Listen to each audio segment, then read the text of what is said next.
everyone. My name is Enado Onoko, and I'm a gender lens investment specialist in the CGIAR Hub for Sustainable Finance. I'm very happy to be here with some of the members of my team and also Marianne from INP, one of our esteemed partners. Next slide, please. So the ImpactSF, our CGIAR Hub for Sustainable Finance, is a unit within the Alliance Biodiversity and CIAT, one of the research centers of the CGIAR. Our team acts as a technical partner for investors, lenders, to integrate science-based solutions, leveraging CGIAR research in all areas of the investment lifecycle, from design to execution.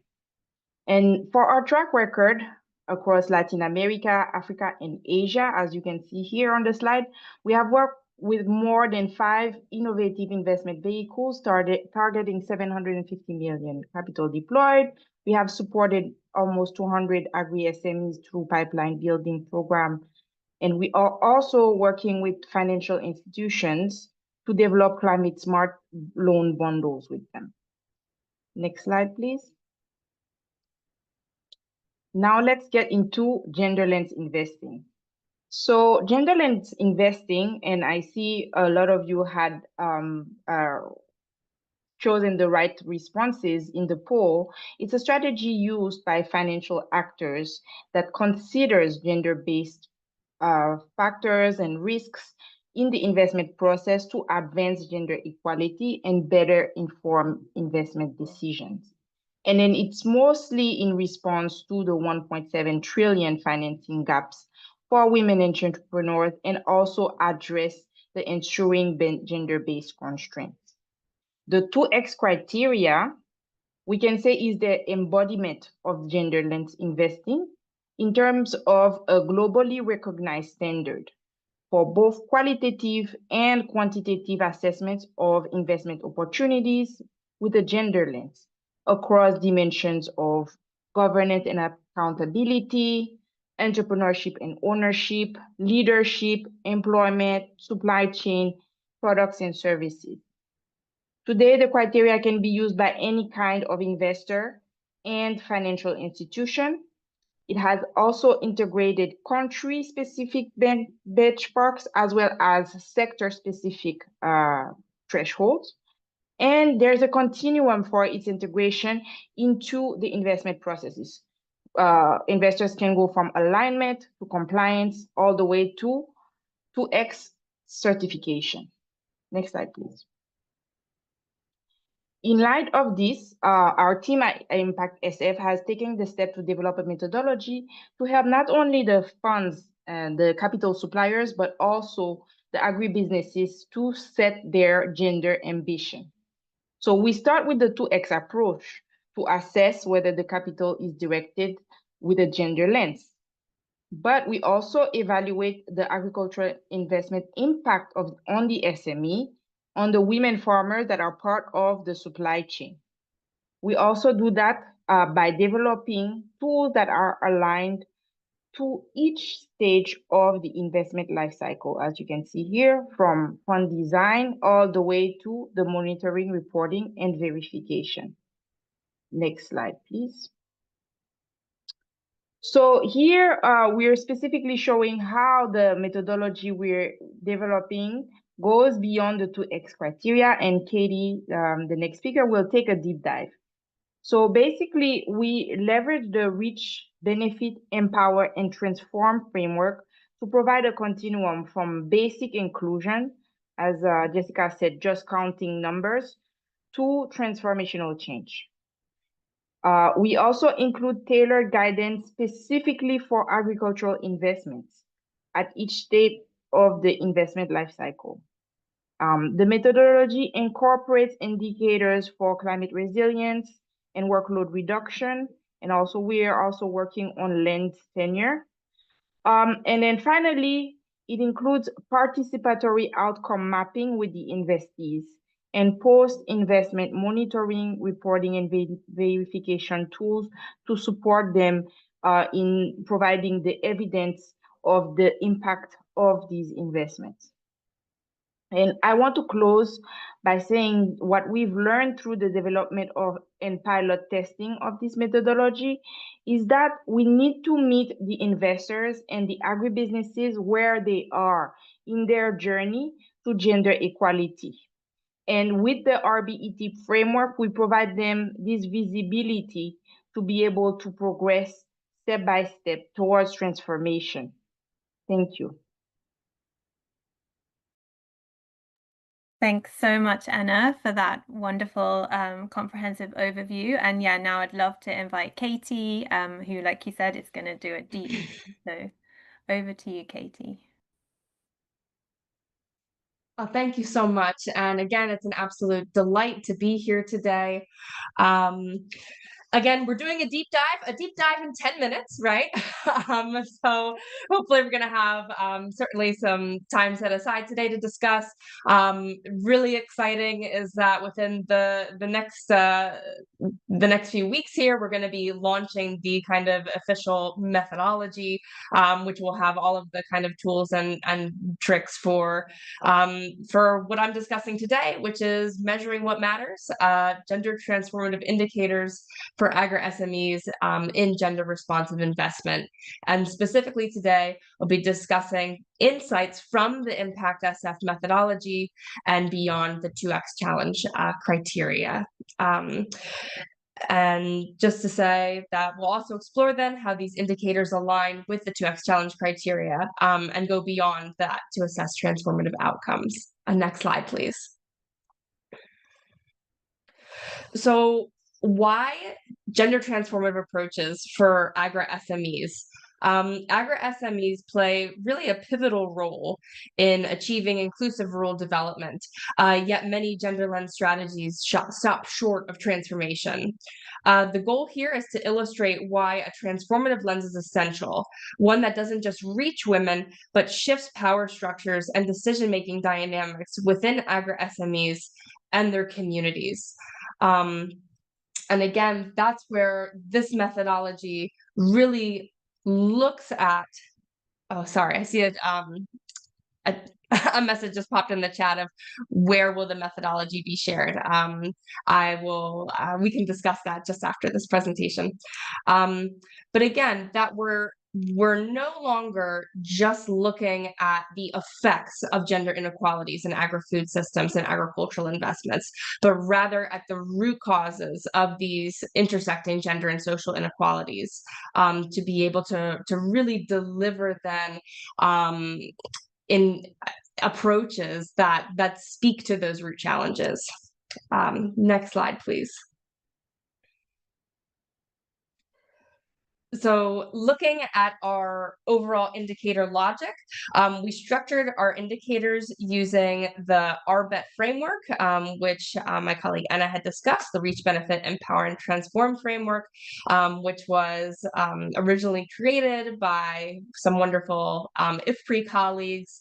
And this is, I mean, it's been a game changer, I think, and certainly within the CGIAR in terms of how we start really tracking outcomes. How do we go from gender research to gender impact? And the RBET framework is a fantastic tool for being able to help us look at how to get there. So as you can see, the RBET framework, it really allows us to differentiate between basic inclusion or participation of women at that reach level versus kind of true empowerment. So looking at, voice, agency, leadership, as well as the more transformative outcomes and indicators, which would then be kind of shifts in norms, accountability. This could include shifts in gender norms, policies, and leaderships. Again, the ImpactSF indicators for the Agri-SMEs were developed to track outcomes at each RBET level, right, with an emphasis on agency and voice, decision-making power, norm-shifting outcomes, and accountability structures. Now, why is this important for Agri-SMEs to be able to use a tool like this? Because it provides a sequencing and a scaffolding where Agri-SMEs are able to identify where they are on the spectrum and where they want to go. So there are specific tools within the toolkit that through outcome mapping exercises, kind of through participatory discussions, where Agri-SMEs are actually able to discuss and kind of self-identify where they are as an organization and where they would like to go. And through that type of action plan, they are going to be defining as well their own gender indicators. Next slide, please. So we have some sample GTA indicators here. As we can see, that kind of first level, percentage of female staff, suppliers, board members, looking at benefit, percentage of women reporting increased income or access to finance, empowerment, percentage of women in leadership or management roles. And then we get to transform, which is evidence of changed organizational policies, culture or norms, anti-discrimination policy, gender budgeting. I was just jotting some notes down a few minutes ago. I'm also thinking about changes in community attitudes for example, again, community attitudes towards women within a particular agricultural sector, looking at increases in land titles for women, numbers of policies and laws passed to promote gender equality and access to resources, as well as evidence of decrease in gender-based violence in agricultural communities. Next slide, please. Just to kind of signpost as well that each of those indicators are measurable and designed for post-investment monitoring, reporting, and verification as well. So this isn't something that is just kind of a one-off activity. This is something that is going to be measured over time. How we align with the 2X challenge criteria is that many of our indicators align closely, right, with the 2X challenge criteria. We've already discussed leadership, employment, access to finance. The ImpactSF methodology recognizes these as foundational, but also emphasizes that counting women clearly isn't enough. So we also assess how power and decision-making are distributed. So whilst we are able to, again, kind of look at those 4 areas at the top of the page, leadership, employment, entrepreneurship, and consumption, ImpactSF adds those additional layers around norms and agency, internal accountability for Agri-SMEs. And again, that's kind of out in plotting out where they are and how they'd like to scaffold and sequence their gender goals, as well as inclusive policy and institutional change. Next slide, please. So in going beyond the 2X criteria, there are really 3 key shifts here in what makes it transformative. So that includes assessing whether women have real power in governance, whether gender norms are shifting, and whether Agri-SMEs are ultimately creating more inclusive and equitable systems overall. Ultimately, in this case, then we see that transformative investments don't just include women, right, as how should I say, as as beneficiaries, essentially, but really they're reshaping the rules of the game. Next slide, please. So the implications for investors and Agri-SMEs are that these indicators offer both strategic and operational value. For investors, they support better risk assessment and impact verification. For Agri-SMEs, they provide a roadmap to become more inclusive, resilient, and transformative. And ultimately, gender transformative investing isn't a niche. It's a smart and scalable strategy that, again, lays the groundwork for long-term and inclusive growth. And with that, I conclude my contribution to this part of the presentation and look forward to engaging within the discussion at the end. Thank you. Cheers. Thank you so much, Katie. And yeah, I'm going to hand straight over to Marianne. I think we're going to hear from the investor how they're working with this as well. So welcome, Marianne. Over to you. Hi, thank you, Jessica. Thank you to everyone, especially Ina, who I'm working with and have been working with for the last year. Basically, I'll try, I guess, to give the practitioner kind of view to this debate. Can you go to the next slide, please?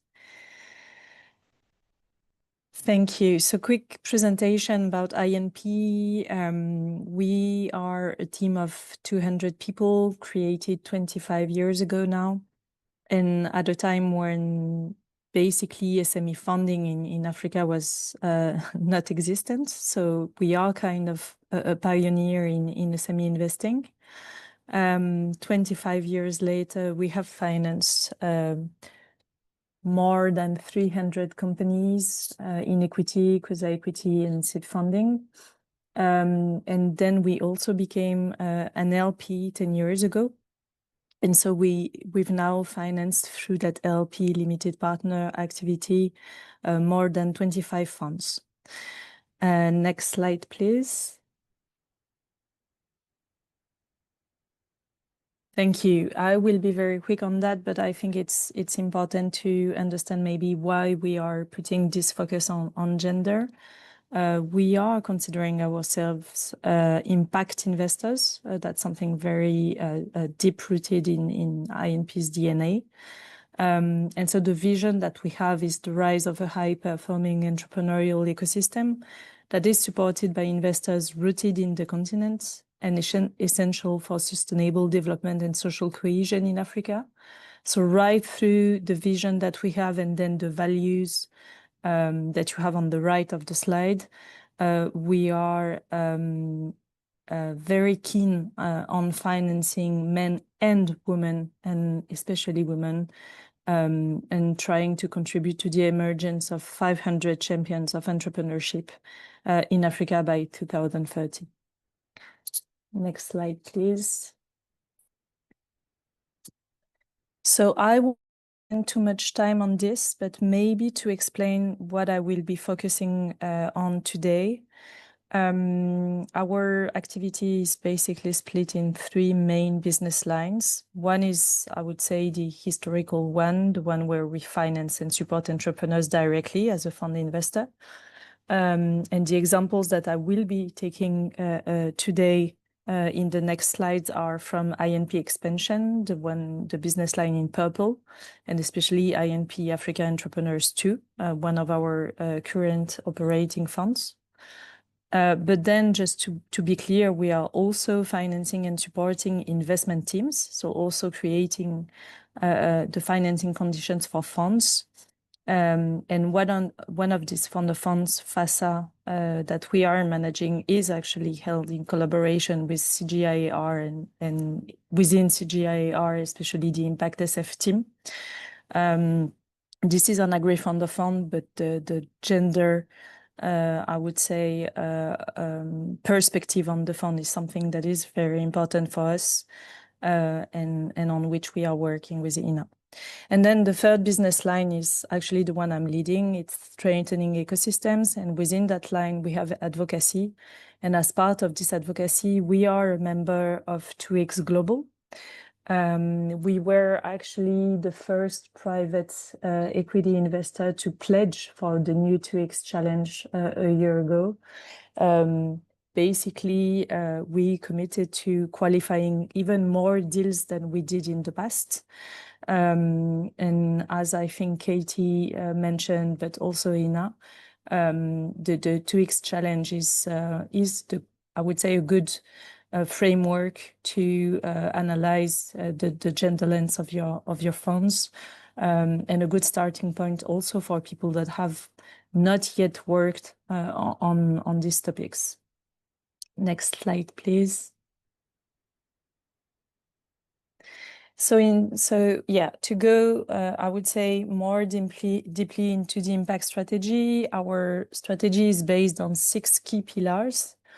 I would say 5 of them are decent jobs, access to essential local goods and services, local economic fabric, climate and sustainability, and African entrepreneurship. Those 5 do have a strong gender component, but then gender as a goal, I would say, is also the 6th pillar.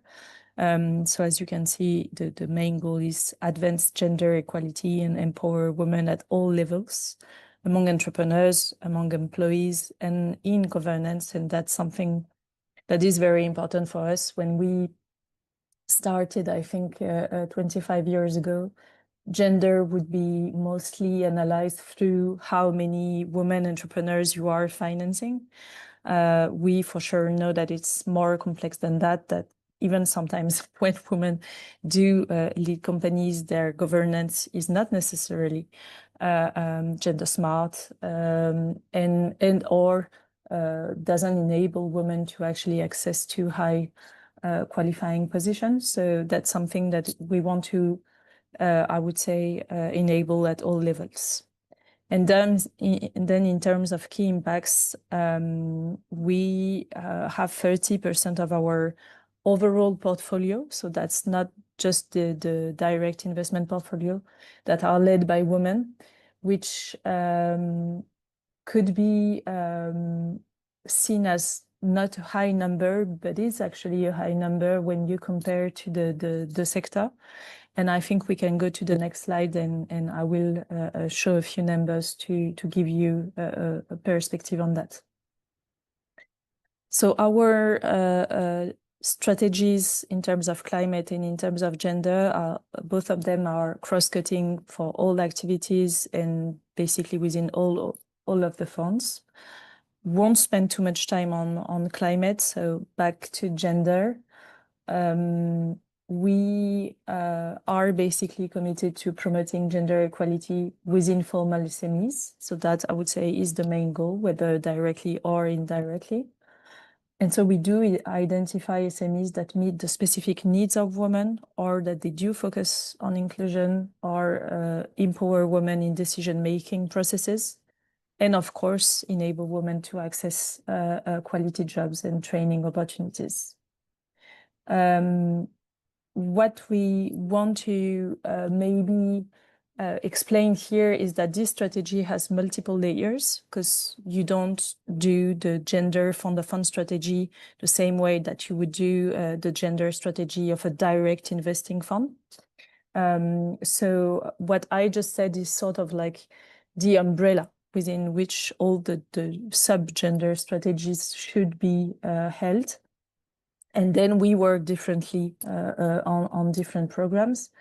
For example, if we were to talk about the acceleration activity of INP, the seed funding activity, it has, I would say, very rigorous KPIs in terms of gender, because if you go back to the fact that you don't meet so many women entrepreneurs when you try to invest in equity, then that can't be said for the seed funding phase, because it's much smaller companies. So of course we're gonna target more women on that phase. So yeah, multiple layers, and the approach has to be differentiated for direct and indirect activities. So as I was saying, 30% of the portfolio of companies are owned or led by women, and 40% of women are employed in our portfolio companies. If we go back to the 2X challenge, 80% of our portfolio is qualifying at least one criteria, but actually 60% are qualifying more than 2 criteria. So that's something that is very important for us. And if you look at the numbers below, 55% of women, I would say, form INP's executive committee. And the norm, I would say, or the usual number for private equity investor is 22%, so not a lot. And actually the same number, 55% of women, exist among INP's employees. And for private equity investors, it's usually 40%. I decided to put those numbers because I really think that you should do in your company what you preach for your portfolio companies. That's something that has always been quite important for INP. And so we are quite proud that the company sort of reflects our commitment towards gender. Next slide, please. Okay, so I'm taking one example that is INP Africa Entrepreneurs 2. So that's one of our direct investment funds. within the gender lens strategy of this fund, entrepreneurship was the criteria that was the important dimension of the strategy, because 69% of the portfolio is made of women entrepreneurs. And if you compare to the fund that we had before, IPAE1, it was only 16%. Nearly 88% of the companies of this portfolio, IPAE2 portfolio, are qualifying for at least one criteria.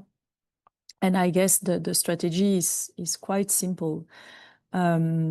It's made of, I would say, 3 main phases. One is data gathering and tracking. So what you see is a screenshot of our tool that is tracking all the criteria. So you have company 1, 2, and 3, because I've anonymized them, sorry. But we are tracking in every single quarterly report the percentage on each of the criteria of the 2X challenge. Then you have the qualifying phase, and I think Katie and Anna mentioned it. You basically have to sign a data sharing agreement with the companies. Then you have to send it as a bulk, so all the data aggregated to the 2X platform. There is a 2X screening basically telling you if the company has qualified with all the info you provided, is the company hasn't qualified, and what could be the reason, and what is the I would say the progress that the company could be doing to qualify even more criteria. And so with that screening, you can actually design a gender action plan and design technical assistance mission specifically on the topic of gender. And so I gave you an example of our action plans framework. It's basically you have the criteria on the left, sorry, and then you have the justification by the company, the explanation by our impact team, and the actions that are planned to meet the criteria. So, for example, if a company doesn't have yet an ESG impact policy that is including gender, then we will help them have one or pay for a technical assistance mission that will be designing that plan. And so I'm taking the example of a company within the IPAE2 portfolio so that you can see what they've done. Next slide, please. So I decided to pick Harry in Madagascar because it's, I would say it's a climate gender cross-cutting company. Basically, Harry is a company that operates in the distribution and financing of solar energy solutions in Madagascar. And the company's activities are based on a network of kiosk and distribution points of lamp rental in rural areas. The story of the entrepreneurs is actually interesting in terms of gender as well, because Samy Chalier is, I would say, the CEO of Eri, but then that you see right below actually progress within the company. She started as an auditor and then she became deputy managing director. So in terms of governance, I would say that Eri has already ticked a few boxes for its female employees to actually progress within the companies. They've had many impacts that I would say are more so climate impacts, sorry. But they've also had gender impacts.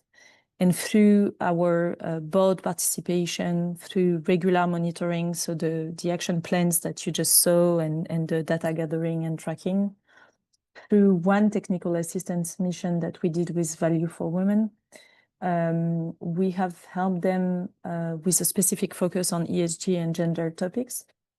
And so now they are qualifying for the 2X challenge because they meet the basic ESG criteria. They meet the leadership and employment criteria, which were the criteria that in the case of this company made more sense than others. And what they are currently working on is the gender management system. So there is the governance and accountability criteria within the 2X challenge, and you have to have a gender management system. And so that's exactly I would say, the topic of the technical mission that we are currently having with them.